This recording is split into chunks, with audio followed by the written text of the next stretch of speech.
उसे बोध नहीं हो रहा। बोध होना बहुत जरूरी है। कहते अर्थी देव से पहले जीवन का अर्थ समझ लो। तुम कौन हो, क्यों आए हो, नहीं तो अनर्थ हो जाएगा।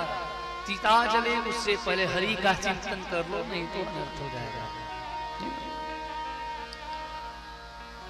तो काल व्याल त्रास निर्णा सहित वे, इस काल रूपी व्याल के, इस मृत्यु के जो त्रास से हर व्यक्ति ग्रसित है, उससे वह कैसे बचे।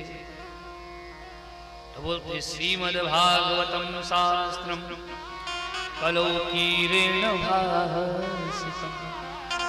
इस कलयुग में कीरेण सुकेन, सुखदेव भगवान के द्वारा जो गाय हुई है श्रीमद् भागवत महापुराण की कथा है, इसको सुनने से व्यक्ति मृत्यु के त्रास से मुक्त हो जाता है, अर्थात मृत्यु के भय से मुक्त हो जाता है, मृत्यु नहीं सताती उसे। इसलिए कलयुग में भागवत सुनना बहुत जरूरी है। आगे ये भी कहते हैं कि जीवश्चासुरतांगतः प्रायः यगोरे कलौ प्रायो जीवश्चासुरतांगतः। इस कलयुग में प्रायः जो जीव है अब मानव नहीं रहा। आज का मानव कम, दानव कुछ ज्यादा ही हो रहा है ना। कि आदमी कहते जिन्हें हम, वो कहाँ है आदमी।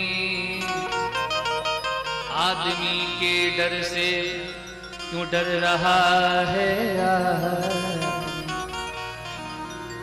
समझ में आता नहीं क्या कर रहा है आदमी। आदमी को नोच कर क्यों खा रहा है आदमी। एक इंसान दूसरे इंसान को मारने के लिए खुला गया है, छोटी मोटी बातों को लेकर के जान से मार दे रहा है। ये क्या इंसानियत है, ये क्या मानवता है। ये मानव है, मारना काटना, अकारण लड़ना झगड़ना, ये तो दानवों का कार्य है। अर्थात अब कलयुग का मानव नहीं रहा। देखने में तो मानव सा लग रहा है, पर कर्म से, आचरण से, संस्कार से, गुण से अब वह दानव होता जा रहा है। तो पुनः दानव कैसे मानव बने, इसके लिए हमें कोई उपाय बताओ।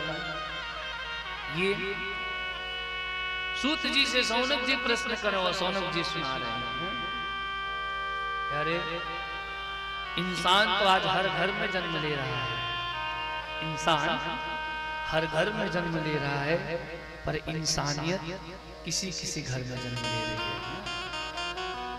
इंसान के अंदर इंसानियत नहीं, मानव के अंदर मानवता नहीं, बेकार है। इंसान तो हर घर में जन्म ले रहा है, पर इंसानियत किसी किसी घर में जन्म ले रही है। और जिस घर में इंसानियत का जन्म हो जाए, जिस इंसान के अंदर इंसानियत आ जाए, फिर क्या करना। कहते हैं ना, इंसानियत इंसान को इंसान बना देती है, लगन हर मुश्किल को आसान बना देती है। लोग यूं ही नहीं जाते मंदिरों में पूजा करने, प्यारे आस्था ही तो पत्थर को भगवान बना देती है। आस्था, इंसानियत इंसान को इंसान बनना बड़ी बात है। इंसान के अंदर इंसानियत आ जाए। ब्राह्मण कुल में जन्म लेना बड़ा बात नहीं, पर उस ब्राह्मण कुल में, उस ब्राह्मण के अंदर ब्राह्मणत्व आ जाए। जो व्यक्ति है उसके अंदर तो आ जाए ना, उसका गुण धर्म आ जाए ना, ये विशेष है, ये महत्वपूर्ण है। तो इंसान बनकर जन्म लेना भी कोई बहुत बड़ा मुश्किल नहीं है, और उस इंसान के अंदर इंसानियत आ जाए, उस मानव के अंदर मानव आ जाए, फिर क्या क्या। इसके लिए एकमात्र उपाय है क्या, श्रीमद् भागवत। कहते हैं सर्पों के जहर में वो मुकद्दर कहां, जो इंसान बातों में उगलता है। सर्पों के जहर में वो मुकद्दर कहां, जो इंसान बातों में उगलता है। अरे सांप तो किसी कोने में बैठकर आज हंस रहा है, क्यों? क्योंकि आज इंसान ही इंसान को डस रहा है। अरे खूब सुनते थे, अमुक व्यक्ति को डस लिया, अब वो भी डसना बंद कर दिया, कोने में बैठ करके कुंडली मार करके बैठा हुआ है। क्यों? ये डसने वाला कार्य हमें करने की आवश्यकता नहीं, अब इंसान ही इंसान को डसने के लिए पर्याप्त हो चुका है। ये यह घोरे कलौ प्रायो जीवश्चा सुरतांगतः, ये जीवों के अंदर जो आसुरी धर्म का प्रसार हो गया है, आसुरी धर्म जो बढ़ रहा है, असुर जो होते जा रहे हैं, इसका क्या निराकरण है? तो इसके लिए श्रीमद् भागवतम शास्त्र ये सत्य है। भागवत महापुराण की कथा को कोई भाव से श्रद्धा पूर्वक सम्यक प्रकार सुन लेना तो हर मानव के अंदर मानवता आ जाएगा, सारा क्लेश सारा झंझट ही खत्म हो जाएगा। ऐसी है दिव्य भागवत और श्रीमद् भागवत महापुराण की।